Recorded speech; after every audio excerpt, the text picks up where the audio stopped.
If you guys tuned in yesterday to the Ryan Garcia Devin Haney fight, you guys just witnessed some history over there, in my opinion. I can't remember any other fighter talking that much trash in the build-up, in the lead-up to the fight. Maybe other than Conor McGregor, really. And, you know, to back it all up in a decisive victory. Now, you know, there's going to be a lot of people saying that Ryan Garcia didn't make weight, you know, but the fact is 3 pounds is not going to make you go from a C level fighter to a level fighter. All right. You either have it or you don't. And, you know, Devin Haney, respect to Devin. You know, he's been a true fighter, a true champion his whole career. I have nothing against him. I'm a big fan of Devin Haney, actually. You know, him also being out here from the Bay Area. So I like Devin. But Ryan and Devin, they're 3-3. Each of them has 3 wins against each other in the amateurs. I just had a feeling this whole time, even though Ryan had all this crazy antics, you know, all these crazy social media posts, people are calling him delusional, and there's some people out there who want to see him, you know, go down just to the grave. And listen, going into the fight, if I had to choose a side, I would go with Devin Haney just based on his track record alone. And he is the better boxer, like from a purist standpoint, technique wise. He just looks cleaner, sharper, more technical. But with the great ones, guys, there's some things you can't teach. Floyd said it best, like, you know, these people are good, these people are great. But his talent was God-given. You can't teach those type of things. You can't teach power. You can't teach speed. These are things that are natural-born ability, God-given talent, as some may say. And yesterday, the better fighter won. The better man won that night. Ryan Garcia, he backed it up, guys. He backed up all the talking, despite the world, you know, almost going against him. And to me, I think he just embraced that Joker role, that theme. He was kind of like the anti-hero of this fight. And, you know, a lot of people are going to say he single-handedly carried this fight promotion, which he did. Devin didn't do a lot of talking. And Ryan didn't really do, you know, so much talking towards Devin, in my opinion. He was just doing things outside the ring that were wild, and it was just, he was fooling everybody. He was tricking everybody, whether those things he said was real or not. He had everybody fooled, and you know, he couldn't have looked more spectacular. And this is Ryan Garcia. Maybe his dad said he was only at 95%, and Ryan admitted to not being in the best condition. And supposedly there were some wild things that happened in the last 3 days before the fight that Ryan has not yet revealed, but he said they were, you know, beyond anything. So let's just talk about the left hook, because everybody knew that the left hook was a neutralizing factor going into this fight. Devin Haney, his whole camp, Bill Haney, they knew it going in that the left hook could rock you, could put you down if it touches you. As Henry, King Ryan's dad, said, if it touches you, you're gonna, you know, wobble or you're gonna go down. And that's exactly what we saw. Again, you can't train for these type of things. Like, you know, McGregor, he had the touch of death. Some people just have incredible, like, knockout power, guys. Like, you can't explain it. Manny Pacquiao, we saw Alex Pereira the other day, Poatan. He just kind of like touched Jamal Hill with these 3 knuckles, the pinky, ring, and middle. And, you know, he slept him, eyes rolled back and everything. As a fight fan, it's just been a crazy and fantastic, phenomenal last few weeks. This year, combat sports this whole year has been on fire. So shout out to all the fighters who step in there, put their lives on the line for our entertainment and joy. You know, I'm not taking anything away from Devin Haney. I think he still has a lot to offer in the sport of boxing. Now, the true question is, like, where does Gervonta and Shakur and Boots Ennis fit into all of this?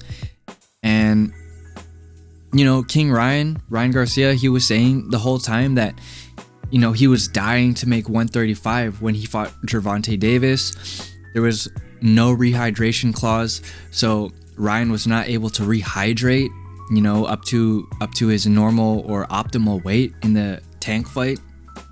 So there's questions, guys.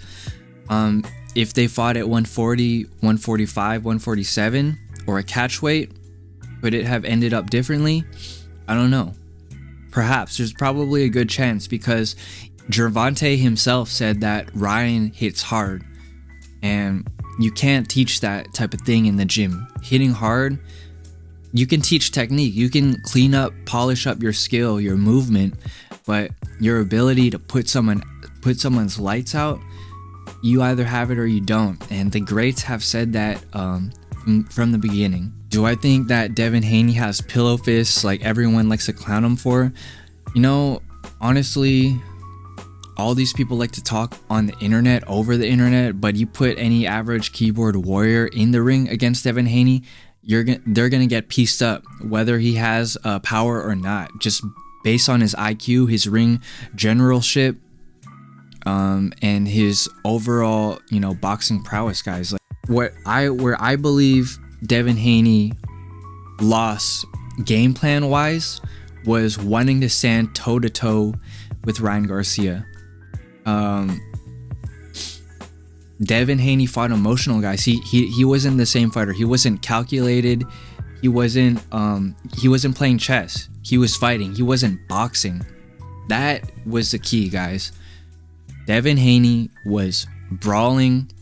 He wanted to knock Ryan Garcia out with power that he might have not even had, and that cost him the fight. And that's it. Ryan Garcia, he had a masterful game plan. He used the art of war. He showed deception, and he was controlling the pieces. If you really analyze this whole build-up, the press conferences, the antics leading up to the fight, Ryan Garcia was moving the pieces, if you think about it. And he had Devin right where he wanted him to. He knew that Ryan Garcia told him to meet him in the center. All right. And we all know Devin Haney likes to fight off his back foot. He's a great defensive fighter, great counter puncher, and has an excellent, arguably the best jab in boxing. Devin Haney's not the type of guy to walk someone down based on his, you know, most recent fights and his track record. And I'm just glad that we got to see Haney Garcia fighting at their ripe age. You know, I feel like they still got room to grow, obviously, in strength. They're only 25. Maybe they'll peak around 27, 28. But we got to see them, you know, when they're at their peak, rather than when they're both coming down or one fighter's going in a downward spiral. So at the end of the day, there's no excuses.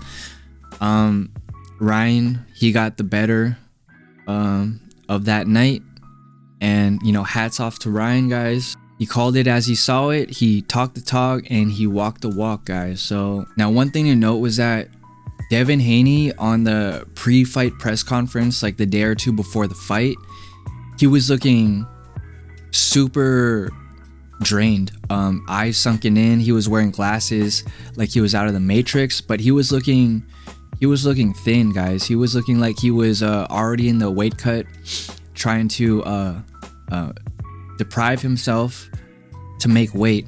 Whereas Ryan Garcia, he looked plump, he looked fresh, he looked strong. Like he said, I'm strong. Ha, ha. So, I mean, trolling or not, you know, cringe or not, he backed it all up. But boy, would Ryan have looked like a clown if he lost. And if Devin Haney said he was going to embarrass him like he said he was going to do, but he didn't. So, you know, even more props to Ryan for doubling down on himself. Max Holloway said it himself, guys, like, you know, success is not linear. It's the highest of highs, the lowest of lows. And I think Ryan learned a lot from that Tank fight, you know, not to deprive himself, not to starve himself to death. He said he was dying to make 135 again. So I think Ryan, he moves a lot of pieces in boxing from here on out. What's next for him? Again, there's some intriguing matchups would be Boots Ennis, but I'm not sure if he wants that smoke because Boots seems like a different animal. Boots Ennis, Shakur Stevenson, and you know, everybody seems to be ducking Shakur, and he already fought Tank, so maybe they meet somewhere down the line if the money is right. I'm sure they're gonna meet each other again, based on how he outclassed Devin Haney that night. And there's a possible rematch for Devin Haney, guys. There's also Teofimo, Lomachenko. Who else? Teofimo, Lomachenko. He was talking about fighting Fondura, who I don't know too much about, but there's some contenders out there. Whether Ryan takes kind of like a tune-up or he just keeps going bigger and bigger, it's really up to him and his team. But I'm excited to see. Where both Devin Haney and Ryan take it from here on out. It's gonna take Devin Haney some time to heal up, because that wasn't just no ordinary loss. He got dropped 5-6 times in that fight. The ref was another thing. The ref was saying some of them were slips, but he slipped because he had no legs. His legs were out, Devin Haney. So, you know, people were saying the ref was kind of one-sided or biased towards Devin. And you could totally see that based on just how much time he was giving him and all of these crazy antics. But that's all I have to say for this fight. I just wanted to share with you guys my thoughts on it while it's still fresh on everybody's mind. And it's been a crazy year. Canelo and Munguia is coming up on Cinco de Mayo, so that might be something crazy. Bivol is fighting as well, coming soon. So yeah, I'll see you guys in the next one. Signing out. Peace.